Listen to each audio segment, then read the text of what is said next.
Et nous sommes de retour au plateau pour la suite de cette émission. Nous abordons notre deuxième sujet. Direction donc le Mali. Le pouvoir annonce la fin avec effet immédiat de l'accord d'Alger. Le gouvernement de transition de Bamako a annoncé la fin de l'accord d'Alger. C'était un accord signé en 2015 pour mettre fin aux élans de reconquête ou bien aux élans séparatistes des mouvements du nord du Mali, de l'Azawad à l'époque. Face à la fragilité de l'État malien, un accord a dû être trouvé sous l'égide de la communauté internationale pilotée par l'Algérie. L'accord a été signé en 2015, en mai 2015, pour normalement permettre de sauver l'État malien. Quelques années plus tard, les choses ont changé, coup d'État par-ci, coup d'État par-là. Actuellement, c'est le camp Assimi Goïta qui dirige le pays après avoir repris la position ou ses positions militaires. Le gouvernement veut mettre fin ou annonce la fin avec effet immédiat de l'accord d'Alger qui jusque-là réunissait les différentes parties prenantes de cet accord-là. Pour raison, le gouvernement dit qu'il y a certains qui interprètent mal cet accord, le sens de cet accord-là, et qui se soulèvent contre le pays. L'accord d'Alger s'est rentré officiellement dans l'histoire, on voyait les faits venir, mais là c'est officiel, Jérôme.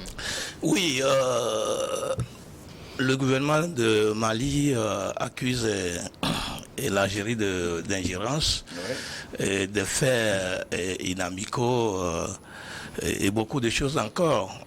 C'est pour ça qu'ils voulaient mettre fin à cet accord-là, parce qu'ils considèrent que l'accord est caduc, et en plus ils disaient que les ex-rebelles avec qui ils avaient signé cet accord-là ne sont plus des rebelles, ils sont des terroristes. Et donc la justice est en train quand même de les juger. Et donc ils ne voient pas pourquoi est-ce que cet accord doit encore exister. Il dit que l'Algérie considère le Mali comme un État paillasson ou une arrière-cour de l'Algérie. Donc avec beaucoup d'arguments, Assimi Goïta et les siens disent que cet accord-là ne doit plus exister.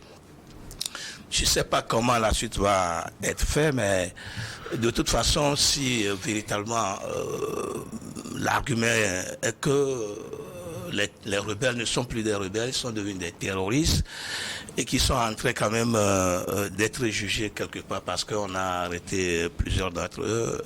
Je ne vais pas dire que Assimi Goïta a raison, que cet accord devienne caduc, mais je me dis que si c'est ça qui peut sécuriser le Mali, je ne trouve pas d'inconvénient. Est-ce que l'accord devienne caduc? Puisque c'était pratiquement caduc, hein. Là, on peut l'annoncer officiellement. Oui, puisqu'ils l'ont dit, dans leur communiqué que l'accord est caduc et que l'Algérie pose des actes d'instrumentalisation, d'instrumentalisation, qui pose des actes d'hostilité et puis inamicaux envers le Mali, alors que pour le Mali, le pays n'est pas un État paillasson ou encore une arrière-cour de l'Algérie. Alors pour vous, il n'y a pas d'inconvénient qu'on déclare aujourd'hui cet accord caduc. Mais si ceux qui ont signé cet accord jugent que l'accord est caduc, qu'est-ce que moi je peux dire? Qui êtes-vous pour dire non? Alors, Sylvestre, on s'attendait en tout cas à ça depuis, juste que ce n'était pas officiel depuis ce temps. Avoir les réactions de part et d'autre, on savait qu'on n'était plus dans l'esprit de l'accord d'Alger. Maintenant, c'est officiel, le gouvernement de la transition a annoncé la fin de cet accord avec effet immédiat. Enfin, on est arrivé donc à tirer un trait sur cet accord-là. Je vais peut-être vous choquer. Moi, j'ai toujours considéré cet accord comme une aberration. Une aberration parce que, vous connaissez donc mon slogan, on ne peut jamais avoir un État dans un État. On ne peut jamais avoir un État dans un État. Et puis cet accord, c'était un accord piège qui a permis donc à ceux qui ont donc l'esprit indépendantiste, les séparatistes. Vous avez vu qu'ils ont pris des galons, après ils sont passés rebelles, de rebelles ils sont partis terroristes. Voyez-vous? Donc ça veut dire que c'était un accord piège qui leur a permis de prendre des années, ils ont occupé une partie du territoire, ils fonctionnaient comme un État, et vous avez même vu que le jour où l'État c'est-à-dire les autorités de la transition, le jour où ils ont décidé, donc d'abord de marcher sur le reste du pays, notamment de survoler l'espace de Kidal, et tout ça. Donc on leur impose même c'est-à-dire on leur interdit même de survoler le territoire. Est-ce qu'on peut avoir un État dans un État? Et vous connaissez ma formule dans ce cas. Lorsque des gens sont animés par des esprits rebelles, des esprits terroristes, il faut les mater. Que ça, il faut les mater. Il faut les mater. Et vous avez vu qu'à un moment donné, ils ont pris même des galons, si bien qu'ils interdisaient même aux autorités maliennes d'aller à Kidal. Comme si Kidal est devenu donc un pays dans un pays. Et des gens que les autorités de la transition veulent traquer, ils ont pris donc leur clic et leur claque. Ils sont allés donc se réfugier au niveau donc d'un pays voisin. Et ce pays voisin-là, se considérant comme être le seul qui a pu avoir cet accord-là, parce qu'on dit là, il y a d'autres pays, il y a la Mauritanie, il y a d'autres pays qui avaient également siégé, qui étaient dans la médiation. C'est sur la communauté internationale, oui, juste l'Algérie a justement, mais parce que c'est en Algérie, on appelle l'accord d'Alger, et les autorités donc d'Algérie se comportent comme si des hommes à tout faire, c'est-à-dire des rois, et ils peuvent régenter le Mali, ils imposent leurs déshydratats, ils disent des gens qu'on a chassés, des gens que la justice malienne recherche comme terroristes, vous les accueillez chez vous et vous leur déroulez un tapis rouge. Mais dans ce cas, vous revenez, et dans ce cas, vous revenez donc pour dicter vos déshydratats politiques à un État. Mais est-ce que cette page n'est pas tournée? Ils avaient sorti entre-temps un communiqué, les ambassadeurs sont retournés à leur poste, on pensait que c'était fini. D'abord, ils ont commencé, ils ont rappelé leur ambassadeur et tout ça, ça a commencé comme ça. Que la page était tournée. Non, écoutez, et le Mali a vite fait également de rappeler son ambassadeur. Tout a commencé comme ça, voyez-vous. Donc, à un moment donné, il faudrait véritablement que un État, il faudrait quand même qu'il se fasse respecter. Et je crois qu'à un moment donné, et vous avez vu, lorsque vous voyez un peu les termes sortis par le général qui a lu donc le communiqué, il a suivi quand même le communiqué. Maïga, Abdoulaye Maïga. Oui, c'est bien cela. Oui. Vous avez vu que c'est à contre-cœur. L'Algérie qui considère comme un État paillasson, l'arrière-cour. Vous voyez, donc ça veut dire qu'en réalité, ils en ont ras-le-bol. Ils en ont ras-le-bol. Encore que maintenant Kidal est libéré, à quoi bon? Ces hommes-là. Et vous avez vu, quand on a libéré Kidal, j'ai vu des Touaregs pleurer. C'est-à-dire, ils pleuraient et ils demandaient à la communauté internationale de tout faire pour ramener leur territoire. Ils considèrent cela comme un acquis, une propriété privée dans un État. Non, le Mali est quand même un pays indivisible. On ne peut pas, des gens ne peuvent pas dire, bon, parce que l'accord d'Alger nous a dit de rester là, et donc on doit éternellement rester là. Non, on doit unifier le pays, et puis bon, on ne peut même pas parler d'unification, puisque aujourd'hui, tout est libéré, il reste dans quelques poches de résistance qu'il faut neutraliser rapidement, et après on passera aux élections, puisque vous souhaitez des élections, dès qu'on aura fini, et puis on passera aux élections. La CEDEAO. On dirait le porte-parole d'Assimi Goïta. Oui, une autorité malienne qui nous dit exactement ce que l'État malien ressent. C'est ce que l'État malien doit faire, quoi. Un État doit se faire respecter. Il faut se dire une chose. Le Mali est un pays en guerre contre ses propres fils. Et je le dirai toujours ainsi, parce que ses propres fils sont en guerre contre le Mali ou le Mali est en guerre contre des fils rebelles. Oui, parce que on ne peut pas dissocier les enfants là du Mali, parce qu'ils se réclament toujours maliens. C'est pour ça ils veulent quoi en réalité? Qu'est-ce qui s'est passé pour qu'on en arrive là? C'est là la première question. Je dis, il y a eu beaucoup de frustration contre ce peuple touareg qui n'avait pas droit de citer au sein de la gouvernance malienne. Et je crois, au lieu de discuter, de négocier, de parler avec l'État malien, ils ont préféré se rebeller et prendre des armes contre un pays. C'est là où nous disons que cette situation-là est vraiment dramatique pour ce pays. Mais attention, cela ne s'est pas fait tout seul. Il ne fabrique pas des armes. S'il n'avait pas de soutien, il ne pouvait pas se rebeller et attaquer un pays, un État. Voilà. Ils ont voulu marcher même sur Bamako. Sur Bamako. Je crois que à un certain moment, tout le monde voyait ces rebelles-là aux portes de Bamako et on s'est dit non, il ne faudrait pas que ça arrive. Sinon, c'est toute une région qui sera déstabilisée.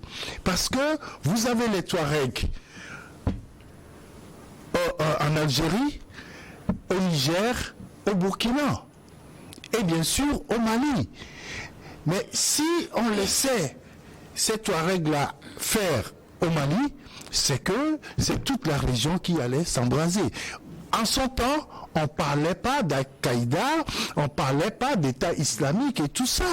Mais vous allez constater que par la suite... Plus de MNLA. Voilà, par la suite, c'est des groupes qui se sont ralliés à ces groupes terroristes. L'État malien est en droit de les considérer aujourd'hui comme des terroristes. Parce que leur activité... Pas comme des terroristes. Bien sûr. Ils sont des terroristes, pas comme des terroristes. Je crois qu'on les considère comme des terroristes parce que jusqu'à preuve du contraire, ils ont continué par se réclamer du MNLA. Et donc, pas un groupe terroriste comme Al-Qaïda ou l'État islamique.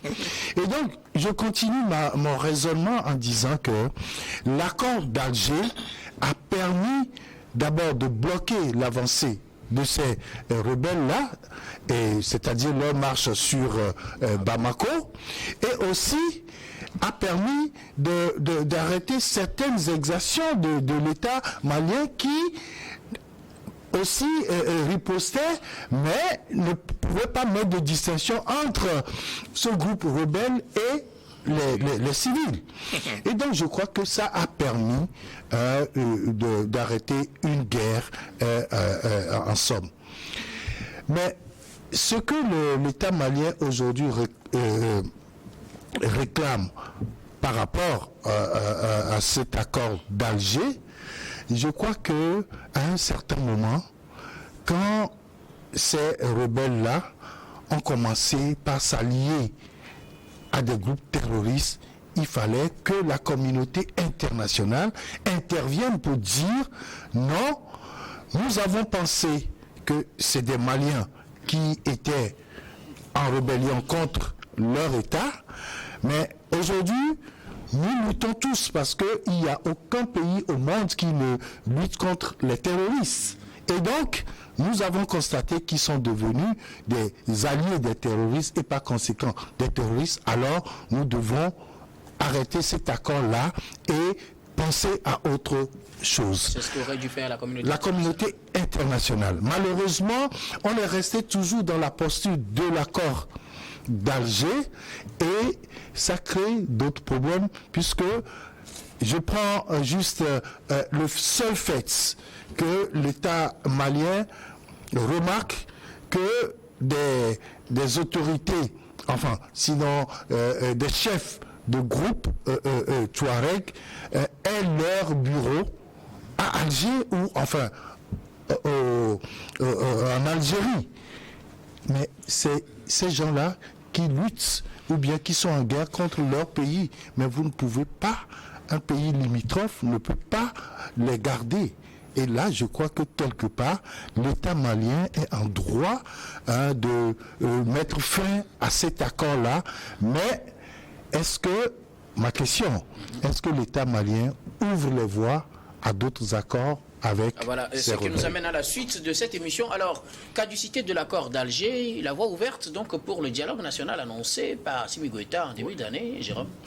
Oui, mais oui, si véritablement des gens veulent négocier, veulent discuter avec le Mali, il est prêt. puisque Assimi Goïta l'avait dit. L'accord là, il est déjà caduc, c'est déjà caduc. Et on y reviendra, le Mali ne reviendra plus jamais sur cet accord.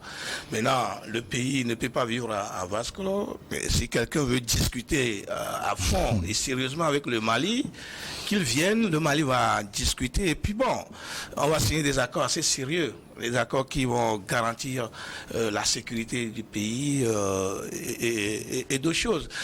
Ces accords annoncés par le président Assimi Goïta en début d'année, pourront-ils faire l'unanimité? Mais on n'a pas besoin de faire l'unanimité. Ça serait tant mieux. Oui, mais ça serait tant mieux. Et si ça ne faisait pas, c'est tant pis.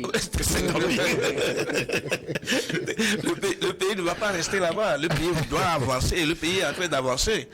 Ceux qui veulent quand même venir signer, discuter, signer un accord sérieux, un accord qui quand même va faire, en tout cas, va protéger l'un ou l'autre, c'est bien. Mais si quelqu'un ne veut pas venir signer un accord, ça ne veut pas mettre fin à l'existence du Mali dans tous les cas. Donc pour moi, Assimi Goïta a déjà ouvert ses mains. On attend celui qui veut venir signer un accord assez sérieux pour la protection et la sécurité du Mali qui viennent. Et donc, le pays est là, le pays avance, et le Mali, c'est là où veut arriver. Sylvestre le disait tantôt, si vous voulez que le Mali aille aux élections, il va aller aux élections. Si vous ne voulez pas, le Mali continue son chemin. C'est ça. Sans élections. L'accord sans élection, c'est déclaré caduc. Est-ce qu'on a des chances aujourd'hui que le nouvel accord ou le dialogue national annoncé par le président Assimi Goïta en début d'année puisse rassembler tous les Maliens aujourd'hui? Je crois que c'est l'idéal, et le président l'avait même annoncé avant que le général, je crois, le colonel Maïga puisse l'annoncer. Oui. Non, écoutez, il a quand même toutes les compétences pour être un général. Alors, aujourd'hui, je crois que le président l'avait annoncé très tôt. Je crois très tôt, il dit il faut véritablement que les fils de ce pays-là s'asseyent et discutent. Entre eux. Voilà. Aujourd'hui, c'est pas une fixation sur une communauté, mais il y a des Touaregs aujourd'hui qui sont dans l'administration. Oui. Mais pourquoi il faut dire que ce n'est pas tous les signataires de l'accord qui ont dénoncé l'accord. Justement, ce n'est pas ce n'est pas eux tous. C'est-à-dire qu'il y a un noyau, une poignée d'individus qui ne sont que qui étaient. Bon, il y a tellement d'étapes. Ils étaient donc de petits frustrés. Et après, ils ont gravi les échelons. Ils sont devenus donc de petits bandits. De petits bandits, ils sont devenus des rebelles. De rebelles, ils sont devenus des terroristes. Vous voyez? Ça, c'est vous qui... Non, c'est parce qu'à un moment donné, on était dans un laisser-fairisme. On a trop laissé. Puisque si certains ont signé le même accord avec vous, eux, ils ne dénoncent pas. Vous le dénoncez parce que vous avez des idées séparatistes. Vous voulez qu'une partie donc du territoire vous revienne. Oh, il y a d'autres. Bon, imaginez. N'est-ce pas aussi parce qu'en ce moment, ils étaient en position de force et donc ils se pensent. Ils étaient en position de force. Non, ils étaient plutôt en position donc de plusieurs soutiens. Ils étaient en position de plusieurs soutiens. Oui, en position de force. Mais c'est qui leur donnait la force. Oui, c'est ce qui leur donnait Ils croyaient qu'ils avaient la force. Vous voyez, ils croyaient qu'ils avaient la force. Et le jour, on a décidé donc de mettre donc un peu d'ordre, de mettre un peu d'ordre dans tout ça. Vous avez vu que c'est vite fait. Il y a des gens qui pensaient qu'on mettrait peut-être autant en 10 années ou tout ça pour prendre Kidal, mais rapidement ça s'est fait parce que à un moment donné on dit bon il faut aller vite. Celui qui a décidé a décidé. Oui, il y a d'autres défis qui attendent le pays. Vous voyez, il y a d'autres défis qui attendent le pays. Encore que maintenant on a fini avec Kidal, ils ont fini avec cet accord là d'Alger qui imposait tellement donc de créer tellement donc de polémiques. Le dialogue annoncé, est-ce qu'il y a des chances que ça réussisse? Maintenant, on est dans l'étape de discussion. Il faut discuter avec du moins, Eric voulait me faire le fil. Ils sont dans l'étape de discussion. Ils vont discuter entre comme fils et filles donc de ce pays. Ils vont prendre un certain nombre d'engagements.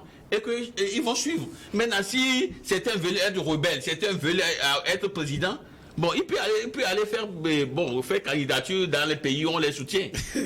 Là, ils vont demander une naturalisation, ils seront naturalisés. Ils vont devenir Algériens. Ressortissants, donc je ne sais pas, je ne vais pas donner de pays, ressortissants donc de tel pays, ils vont faire acte de candidature, ils seront présidents dans ce pays-là. Mais le Mali, celui qui veut être malien, tout le monde, que ce soit Touareg, tout le monde, ceux qui ont la nationalité malienne, ceux qui sont nés au Mali sont des Maliens. Donc il n'y a pas donc de... Et personne ne sera exclu. Tout le monde sera donc à la table de discussion.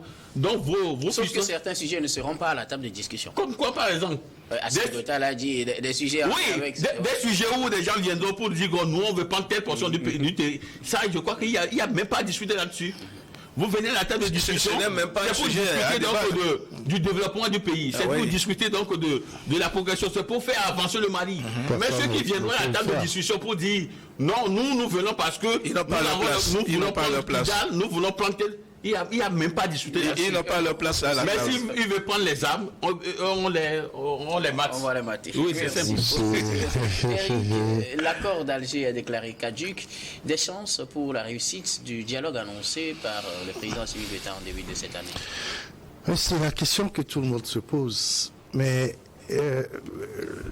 je pense que parfois aussi, il y a la méthode qui ne permet pas aux gens de se faire confiance. Parce que lorsque on dit que l'accord, on met fin à l'accord d'Alger, avec effet immédiat, ça veut dire que on ne veut plus discuter avec les gens. C'est pour ça je me demandais s'il y aura un autre accord. Puis c'est un cadre a été annoncé. Oui, le cadre. C'est pas le président avant même. Ça, vous savez. Aller vers la caducité de l'accord. Oui, vous savez, tout ce que fait Bamako aujourd'hui n'est pas pour autant accepté par tout le monde. C'est normal. Et donc, nous sommes en quelque sorte tout ce qui se passe au Togo n'est pas accepté par tout le monde. Oui, ça va de soi. Nous sommes en guerre. Vous savez, quand vous prenez l'exemple du Togo, personne n'a pris les armes. Non, on ne parle pas forcément de on ne va pas changer de sujet. Dans aucun pays, les gens ne peuvent s'accorder. Les gens ne peuvent s'accorder sur tout. Dans aucun pays. Mais maintenant, ici, on parle de guerre. Les gens sont en guerre. Les gens ont pris des armes. Et à tout moment, aujourd'hui, il y a une accalmie. Tout le monde voit que bon, ça va, ça tire plus, ça fait plus ceci. Mais jusqu'à quand? Puisque on n'a pas pu ramasser les armes.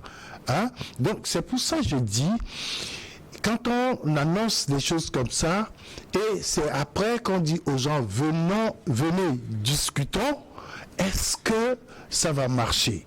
Moi, c'est la question que je me pose.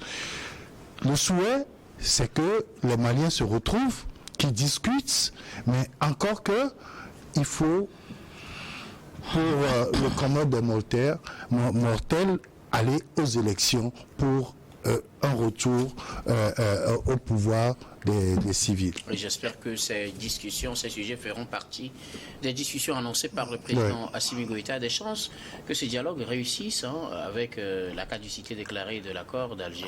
Je crois, oui. Si, tant que tous les fils et filles du Mali souhaitent l'avancement du pays, pourquoi pas? Et donc, je crois que tous ceux qui viennent... Ceux qui sont critiqués dans l'accord d'Alger, je veux parler de la CMA, la coordination des mouvements de l'Azawad. Moi, je crois qu'eux-mêmes, ils vont voir leur position actuelle. Si ça les arrange, bon, qu'ils restent là-bas. Si ça ne les arrange pas, qu'ils viennent à la table de négociation. Tant mieux. Et alors, le Mali ne va pas attendre ceux-là qui veulent quand même voir ceux qui ne veulent pas voir le pays avancer. Le Mali ne va pas les attendre. Et ceux qui vont quand même chercher à donner je ne sais pas comment le dire avec précision, ceux qui vont déranger le Mali seront matés, seront tabassés, seront tapés. C'est tout. C'est que, quel est ce pays-là qui veut quand même voir des gens le déranger à tout bout de champ parce que pour nourrir leur ambition, à des mesures, je ne le crois pas. Et donc, ceux-là, s'ils pensent que leur position actuelle les arrange, qui restent là-bas. Si parce que leur position ne les arrange pas, qu'ils viennent à la table de négociation et qu'ils se soumettent à tout ce qui va être décidé, qu'on signe un accord en bonne et due forme pour faire avancer le pays, ou alors on vous mate, on vous tape et vous restez là où vous voulez, c'est tout. Merci. Beaucoup à vous. Vous voulez ajouter quelque chose? Non, moi je n'ai jamais compris pourquoi est-ce que vous demandez aux États d'aller donc signer des accords, pas des élections. Et puis il y a une formule qui revient assez souvent pour qu'on puisse retourner le pouvoir aux civils. Mais c'était les civils qui dirigeaient le pays. C'est parce qu'à un moment donné, on s'est rendu compte qu'ils ne faisaient pas bien l'affaire, qu'on a amené que les militaires étaient obligés de revenir pour restaurer la nation. Donc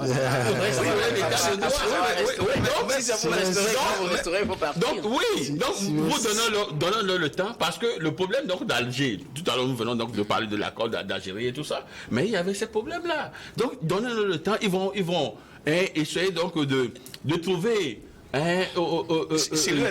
des solutions à ces problèmes-là, et après on ira. Mais lorsque vous poussez les gens à aller aux élections alors que les problèmes demeurent, mais 2 ans ou 5 années après, on reviendra encore à la case départ parce que le problème demeure. Il y a même des pays qui sont gouvernés par des civils qui peinent à organiser des élections. Oui. Et vous voyez, donc je ne vois pas pourquoi est-ce qu'on dérange des pays. Je ne vois pas pourquoi est-ce qu'on veut déranger les pays qui sont en guerre. On les pousse d'aller aux élections alors qu'ils sont encore en guerre. Alors que les pays dont je parlais tantôt, dirigés par des civils, il n'y a eu jamais de guerre dans ces pays, mais ils ont toutes les difficultés à organiser des élections, les plus simples d'ailleurs. Merci beaucoup à vous. Nous allons marquer la pause pour le journal, puis on revient juste après pour la suite de cette émission.